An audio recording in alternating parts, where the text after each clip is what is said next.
Greetings, this is George Bailini with the Mortgage Guys. So happy you found us. Right here you see our website, mortgageguysatlanta.com. Most of you probably already on this, but if you're not, come check us out over here. We've got tons of great mortgage tools and tips. Today we're doing a little presentation on credit and credit repair and what it means and how to do it. And what we actually look at is loan originators, what a credit report looks like, and just some tools and tips that hopefully you'll find interesting. So we're going to start right now by going right into the credit report. So as you'll see here, this is what a credit report looks like. This is the front page when we pull a credit report. This is Credit Technologies, is one of the credit companies that we work with. And when I say we work with, they're the three main bureaus which you see in the center of the page. There's Experian, there's TransUnion, and there's Equifax. Those are the three main. And now, generally, they don't sell directly to us, so we have to use a middleman. And Credit Technologies is that company that we're using in this case. This here is as you can imagine, Janet test case. This is a test case that we can play around with. So the numbers are not real in here, but it would simulate what real numbers would look like. So going through this, basically it was pulled on 4/7, Silverton Mortgage, Janet test case. So usually we'll see a thing in the middle. It says potential score increase, and it says, based if you had $5,000 and you could spend it somewhere, how much would it affect your scores? And for them, it doesn't look like it's going to affect them much. So let's go through the report and take a look and see what we can do. So that was page 1. So now we're going to move over to the second page. Now this is actually an update on the credit again, prepared for us, ordered by me. The applicant's name, test case Janet. There's her social. This is where she lives, Forest Drive, Ant Hill, Missouri. These are the three bureaus that were pulled: Experian, TransUnion, and Equifax. Down here there was a fraud alert, making sure that the Social Security number was indeed, tells when it was issued. So normally it should be something. They've got all these fraud alerts. If something pulls up and it's outside their birth date or outside what they think is right, there'll be a red flag. Doesn't mean that it's a problem. It just means that we need to look into it a little closer. High risk fraud alert on this next one. All right. So it says you need to check in on this a little bit more. Now here's where we go to the scores. First score for TransUnion, 667. Second one for Experian, 654. And Equifax bringing down the scores with a 622. So as a lender, we always use the middle score. So we're going to go with a 654. All you need today to get a mortgage is roughly a 620, 640. So she'd be in good shape to get a mortgage, at least based on her credit score. So let's see what else.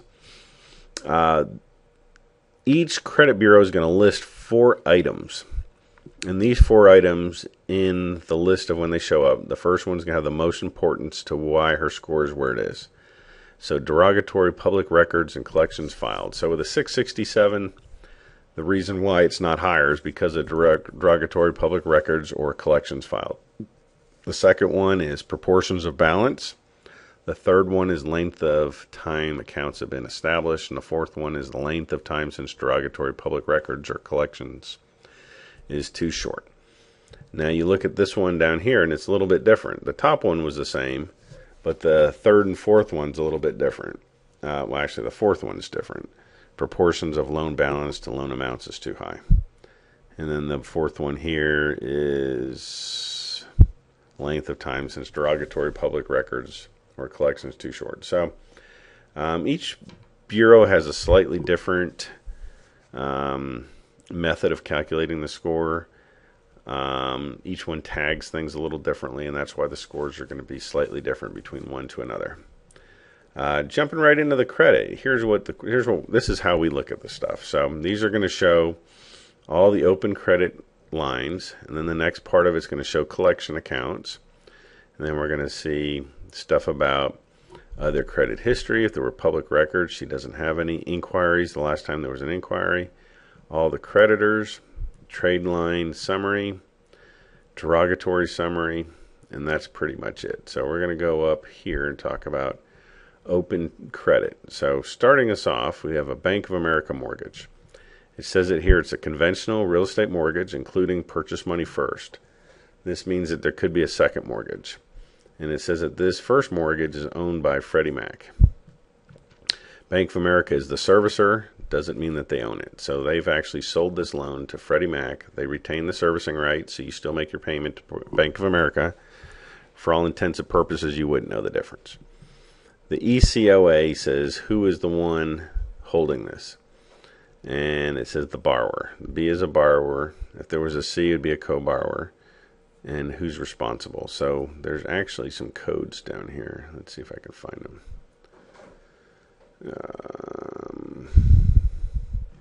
See all this good stuff? It's coded somewhere. And I guess right now it's not that important. So borrower, the creditor, date reported, so it's being reported current. Date opened, it was opened in July of 2008. The date of last activity was April 2011, meaning they probably made their April payment. The original balance was $59,997. Today they only owe $50,686. So that's what their payoff is today. That does not mean that's what they would owe. There's always going to be some extra interest on it. Here it says it's a mortgage. Here it says the terms of this was 180 months, meaning it's a 15-year loan, and the payment is $659. Now that could be the payment all in, meaning taxes and insurance, or if they decided not to escrow, it would just be the principal and interest. Over here it says how long. First it says past due, 0. That's good. We don't like seeing past due. Months reviewed, 32 months. Here it says, were there any late payments? There have been none in the 32 months that they've had it. So it's status as agreed. So it's paid as agreed. All 3 bureaus are reporting it. Everything is good there. So we like that one. Second one's a second mortgage, Citimortgage. Again, the borrower's responsibility. Date of last report was in March of 2011. So this one has either not been paid or it hasn't been updated. The original balance was $20,000. It's a mortgage. He only owes $18,000. The payment on a monthly basis is $194. So his principal and interest for his house is you'd add the $659 plus the $194. You know, he bought it for roughly $80,000, or at least he got an $80,000 loan initially. Probably did like an 80-20 or something like that. Hard to tell from looking at this. Nothing past due. Now he's had this for 13 months. It's been reviewed. Now this is interesting. This says it's a purchase money first, but this second was actually taken out later than this. So this would not be a purchase money second. This is just a straight second that he got in 2009. So possible in 2008, this guy put a lot of money down, or maybe he bought a foreclosure and he only put, paid what he had to pay, and the house has appreciated since then. He's got a second on it. Again, that would be something we would need to talk to the borrower about. Third one's a credit card, Hsbc. That's a very big household bank out of Netherlands, I believe. Last reported in March 2011. It was opened October 2006. The credit limit on this one's $10,000, and look, he owes $10,015. So he's actually over his credit limit, so that's hurting him a lot. Other than that, he's paid as agreed, so that's all good there. This one right here, the nice thing about credit, or revolving credit, when you go over 50%, it really starts to hurt your scores. So for him, if he can pay this down, which you'd have to pay it down $5,000, a little over that to get below 50%, that will help his scores tremendously. If he can pay it down to 30%, it'll even help even more. In the past, you used to be able to call up the creditor like HSBC and say, hey, can you just increase my credit limit? They could do that, and that would really help. But these days, it's much harder to get them to do that. Next one, we got a Walmart card. You can look at all this stuff. $2,700, he owes $18,000. So he's over his 50% on this, so that's hurting him. This next one's a Bank of America card. $3,500 was the credit limit. 0 has never been is paid. And right here it says account closed at consumer request. So this is actually a closed item. So this isn't giving him any bonuses anymore. He did have some good history with it. He would have been better off just keeping it open and not doing anything with it. Here's another one. Now this one, he's an authorized user on it. And the borrower's, so he's got two different things on this one. Account closed at consumer request. 25, so it goes 0. So this one's all been paid. Now let's go on down here. Here's some collection accounts. Now this is really important. Depending if you're doing a conventional loan or a FHA loan, some of these may or may not need to be paid off. Now looking at his past due amounts, you got $121 and $28. 0. So really has nothing that he owes right now. Either way, he could pay those off. These are only reporting to Experian. Nope, that's Equifax. He's only reporting to Equifax, Equifax. So that's probably why his Equifax scores are a little bit lower than the other two. He could easily pay this off.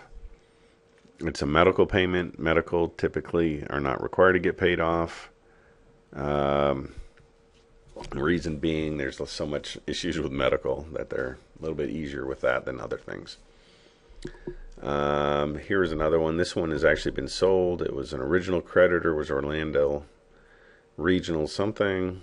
So it was assigned to this collection agency back in March of 2007. They opened it in 2007. Now this one's weird. So this one's actually showing improperly. It was opened. Oh. It was assigned to this collection company in March of 2007. It was originally a debt for someone else for 2000 in July of 2005. So there hasn't been any activity on this since July of 2005. So if we go down here, this one, let's see. Hard to tell which one. Let's see. Date opened, last activity. So we look down here for a last activity. And it's probably this one right here. $29. They're calling it $28. Give or take a buck. Not that much to go for a collection over. And lastly, here's something I always like to look at. This gives you just an overall picture of where their trade is. It says their current unsecured debt, which is your revolving debt. They got $12,000 total, and they're using 88% of it. So they're well over the 50%. If they could reduce that, they would bet you they'd be in the high 600s, maybe even low 700s. Not really a bad credit.